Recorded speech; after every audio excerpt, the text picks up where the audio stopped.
ஒய்யின் X சதவீதத்துக்கும் எக்ஸின் Y சதவீதத்துக்கும் இடையே விகித பின்னத்தின் மதிப்பு என்ன அப்படின்னு கேட்குறாங்க. இந்த கொஸ்டின் குரூப் 4ல 2018ல் கேட்கப்பட்ட ஒரு கொஸ்டின்ஸ். நம்ம சிந்திச்சு போட்டோம் அப்படின்னா இந்த கொஸ்டினுக்கு நம்ம ஆன்சர் பண்ணுறதுக்கான டைம், அதாவது கண்டுபிடிச்சு ஷேர் பண்ணுறதுக்கான டைம் மினிமம் ஒரு 45 செகண்ட்ஸ். அதாவது ஒரு நிமிஷம் இருக்கு பார்த்தீங்கன்னா, அந்த ஒரு நிமிஷத்துக்குள்ளேயே நம்ம வந்து கண்டுபிடிச்சு ஆன்சர் பண்ணி ஷேர் பண்ணி முடிச்சிடலாம். அது மாதிரி கொஸ்டின் இது. எக்ஸாம்பிள் இந்த மாதிரி கொஸ்டின் கேட்பாங்க. அதாவது கணக்கு பொறுத்தவரையில் நீங்கள் வந்து ஒரு நிமிஷத்துல 2 கொஸ்டினுக்கு ஆன்சர் பண்ணுற மாதிரி கேட்பாங்க. சில கொஸ்டின் வந்து நீங்கள் செய்யறதுக்கு 3 நிமிஷம் கூட ஆகும், அந்த மாதிரி கேட்பாங்க. எல்லாத்தையும் கால்குலேஷன் பண்ணி தான் கொடுப்பாங்க. சரிங்களா? ரொம்ப டஃப்பாகவே கணக்கில் வந்து எல்லா கொஸ்டின்ஸ் இருக்காது. சரிங்களா? இப்போ இந்த கணக்கை நம்ம சால்வ் பண்ணுவோம். என்ன கேட்டிருக்காங்க அப்படின்னா விகித பின்னத்தின் அது பின்னம் தான். சரிங்களா? பின்னத்தின் ஒரு பேர் விகித பின்னம் அப்படின்னு ஒரு பேர் இருக்கு. சரிங்களா? பின்ன வடிவில் மாற்றணும். அதாவது இது ஒய்யின் அப்படின்னு நினைக்காம நீங்க ஒய்யில் அப்படின்னு வச்சுக்கோங்க. இதுக்கு முன்னாடி நம்ம வந்து அடக்க விலையில எக்ஸில் 20%, இதுக்கு முன்னாடி கணக்கு போட்டிருக்கோம். சரிங்களா? அடக்க விலை எக்ஸில் 20%, அடக்க விலை எக்ஸில் 5%, இந்த மாதிரி கண்டுபிடிச்சிருக்கோம் பார்த்தீங்களா? அது மாதிரி நம்ம என்ன கண்டுபிடிக்கணும் அப்படின்னா ஒய்யில் அப்படின்னு மாத்திக்கிங்க. ஒய்யின்றதும் ஒய்யில்னாலும் ஒண்ணுதான். ஒய்யில் எக்ஸ் சதவீதம் எவ்வளோ? இது வந்து லெட்டர்ல கொடுத்துறதுனால நமக்கு கன்ஃபியூஸ் ஆகும். இது ஒரு நம்பர், இது ஒரு நம்பர். 2 நம்பரையும் எடுத்துட்டு அதுக்கு பதிலாக லெட்டரை கொடுத்துருக்காங்க. சரிங்களா? சரி, ஓகே. அப்போ ஒய்யின் எக்ஸ் சதவீதம் அப்படிங்கிறத நம்ம ஒய்யில் எக்ஸ் சதவீதம் ஃபர்ஸ்ட் கண்டுபிடிக்கணும். அதை அப்படியே வச்சுக்கணும். அடுத்து எக்ஸில் ஒய் சதவீதம் எவ்வளோ அப்படின்னு கண்டுபிடிக்கணும். அதுவும் அதையும் வச்சுக்கணும். 2ஐயும் கண்டுபிடிச்சிட்டு 2ஐயும் பின்ன வடிவில் எழுதணும். பின்ன வடிவில் எழுதி சிம்பிளிஃபை பண்ணோம் அப்படின்னா ஆன்சர் வந்தோம். செய்வோமா? ஃபர்ஸ்ட் ஒய்யில் எக்ஸ் சதவீதம் அப்படின்னா என்ன பண்ணிடுவோம்? ஒய்யையும் எக்ஸையும் பெருக்கிடுவோம். அப்ப அது ஒய்யையும் எக்ஸ் சதவீதத்தையும் பெருக்கிறோம். ஒய் பெருக்கல் எக்ஸ் பை 100. அவ்வளவுதான். இது என்ன சிம்பிளிஃபை பண்ணா எக்ஸ் ஒய். ஒய் எக்ஸ் இருந்தாலும் சரி, எக்ஸ் ஒய் இருந்தாலும் ரெண்டும் தான். X Y by 100. இதான் வந்து ஒய்யில் எக்ஸ் சதவீதம். சப்போஸ் இங்க ஏதாவது நம்பர் இருந்துச்சுன்னா 100 அடிப்போம். சரிங்களா? நம்ம லெட்டர் இருக்கனால அப்படியே வச்சுப்போம். அடுத்து எக்ஸின் ஒய் சதவீதம் கண்டுபிடிப்போம். சரிங்களா?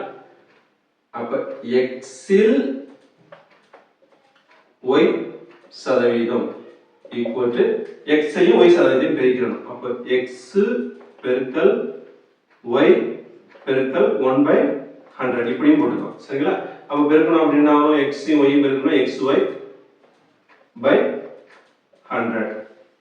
சரிங்களா? இப்போ இந்த கண்டுபிடிச்ச இந்த வேல்யூவையும் இந்த வேல்யூவையும் பின்ன வடிவத்தில் எழுதணும். இது தொகுதியில் வரணும், இது பகுதியில் வரணும். சரிங்களா? இப்போ இங்கே செய்வோம்.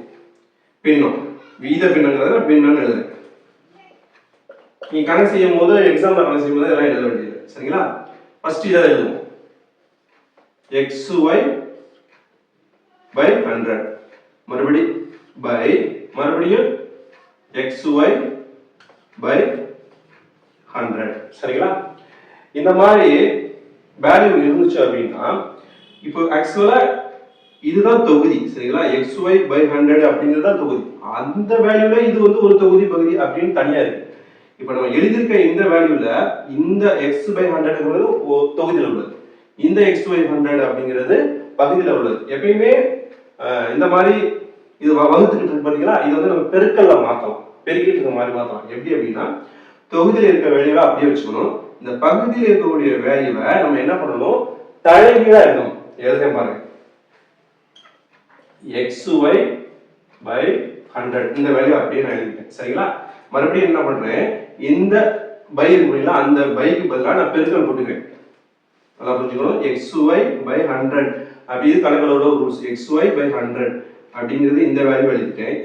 இது தொகுதியில் உள்ளது, இது பகுதியில் உள்ளது. இது ரெண்டுக்கும் உள்ள பை வந்து இதுதான். இந்த எக்ஸ் ஒய் பை 100 தொகுதி உள்ளது நான் எழுதிட்டேன். இந்த பைக்கு பதிலாக நான் என்ன போறேன்? பெருக்கல் அப்படின்னு போட்டுட்டு இந்த வேல்யூவை தலைகீழ மாத்திடணும். 100 மேல வரணும், XY கீழே வரணும். சரிங்களா? 100 மேல வரணும், XY கீழே வரணும். இது வந்து கணக்கில் உள்ள ரூல்ஸ். தெரியாதவங்க தெரிஞ்சுக்கங்க. சரிங்களா? இப்போ நம்ம வந்து அடிக்கலாம். சரிங்களா? இந்த XYக்கு இந்த XYக்கு அடிவிட்டு போயிடும். இந்த 100க்கும் இந்த 100க்கும் அடிவிடும். அதாவது 1 இங்க 1 இங்க 1 1. சரிங்களா? இப்போ 1 1 பெருக்கினா 1, இந்த 1 1 பெருக்கினா 1, மேல 1 1 வகுத்துச்சு அப்படின்னா 1 தான். சரிங்களா? அப்போ ஆன்சர் என்ன? டி. சரிங்களா? இந்த மாதிரி கணக்கும் வந்து கேட்கறதுக்கு வாய்ப்பு இருக்கு. ஏன்னா 2011 to 12க்கான உலக தேயிலை உற்பத்தியில் 5 நாடுகளின் பங்கு, அதாவது ஒவ்வொரு நாடும் தேயிலை உற்பத்தி செய்யுது அப்படின்னா ஒவ்வொரு நாடும் எவ்வளோ தேயிலை உற்பத்தி செய்யுது, அதனுடைய பங்கு எவ்வளோ அப்படின்னு சொல்லிட்டு ஒரு ஒரு சார்ட், வட்ட சர்க்கிளில் ஒரு சார்ட்டில் போட்டு நம்மளுக்கு எக்ஸ்பிளைன் பண்ணியிருக்காங்க. சரிங்களா? Right, okay.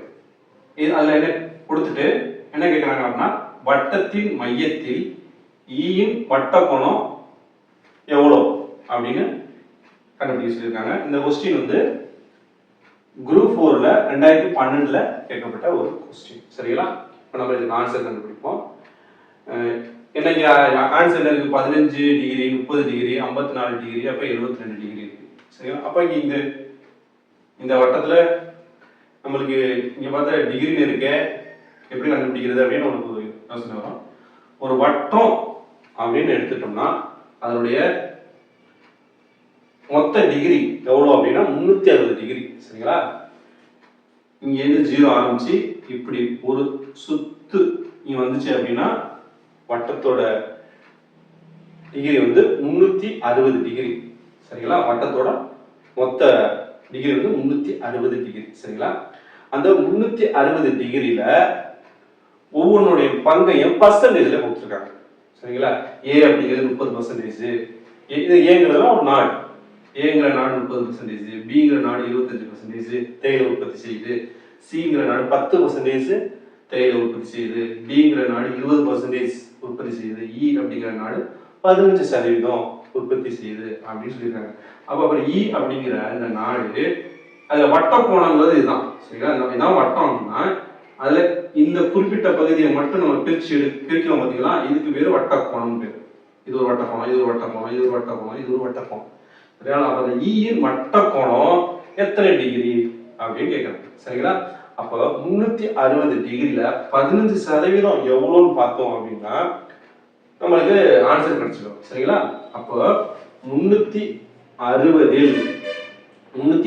டிகிரியில் சரிங்களா 15%. ஏற்கனவே நான் சொல்லியிருக்கேன் 15% நம்ம ஷார்ட்டா சிம்பிளிஃபை பண்ணா என்ன கிடைக்கும்? கீழே 20 கிடைக்கும். எப்படி அப்படின்னா ஏன்னா 5 வந்து 100 டிவைட் பண்ணா 20 தான் கிடைக்கும். அதனால நம்ம 5 மடங்குல எது வந்தாலும் 15ங்கிறது 5 மடங்குல 5 மடங்குல எது வந்தாலும் நம்ம உடனே கீழே என்ன பண்ணிடணும்? 20 அப்படின்னு போட்டோம். ஏன்னா 100 வந்து 5 டிவைட் பண்ணா 20 தான் கிடைக்கும். அதை போட்டுட்டு 15ல எத்தனை 5 இருக்கு? 3 5. இதுதான் வந்து 15% நம்மளுக்கு சிம்பிளிஃபை பண்ணா கிடைக்கக்கூடாது. இதுவும் நான் ஃபர்ஸ்ட் வீடியோல சொல்லியிருக்கேன், போய் பாருங்க. சரிங்களா? இதான் ஷார்ட்டா எழுது. 360 டிகிரியில 15% வந்து 15% ஷார்ட்டா எழுது. 360 டிகிரி 15% பெருக்கிடுறோம். அப்ப இந்த ஷார்ட்டா எழுதியாச்சு.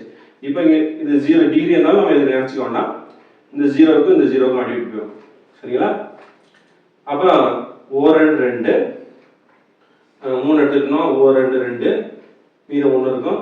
6க்கு முன்னாடி சேர்த்தோம்னா 16, 8 2 16. சரிங்களா? மேல இப்ப என்ன இருக்கு? 18 பெருக்கல் 3 தான் இருக்கு. சரிங்களா? இப்ப நம்ம பெருக்கிறோம். 3 24, 24 4 மிச்சம் 2, 1 3 3, 3 2 5, 54 டிகிரி. சரிங்களா? 54 டிகிரி எங்க இருக்கு? ஆன்சர்ஸ். சரிங்களா? இந்த மாதிரி கணக்கெல்லாம் கேட்கறதுக்கு வாய்ப்பு இருக்கு. நம்ம எதை எடுத்துட்டு நீங்க சிம்பிளிஃபை பண்ணாலும் டோட்டலா 360 டிகிரி கிடைக்கும். சரிங்களா? இது 54 டிகிரினா வேற எதாவது எடுத்தாலும் நீங்க செஞ்சு பார்த்தீங்களே, நீங்க செஞ்சு பார்க்கலாம். 360 டிகிரில 25% எவ்வளவு பார்த்தீங்க அப்படின்னா 1 டிகிரி வரும். 360 டிகிரில 10% எவ்வளோன்னு பார்த்தீங்கன்னா 1 டிகிரி வரும்.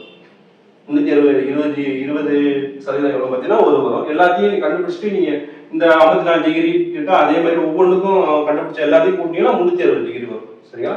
இப்படிதான் இந்த கணக்கை சால்வ் பண்ணணும்.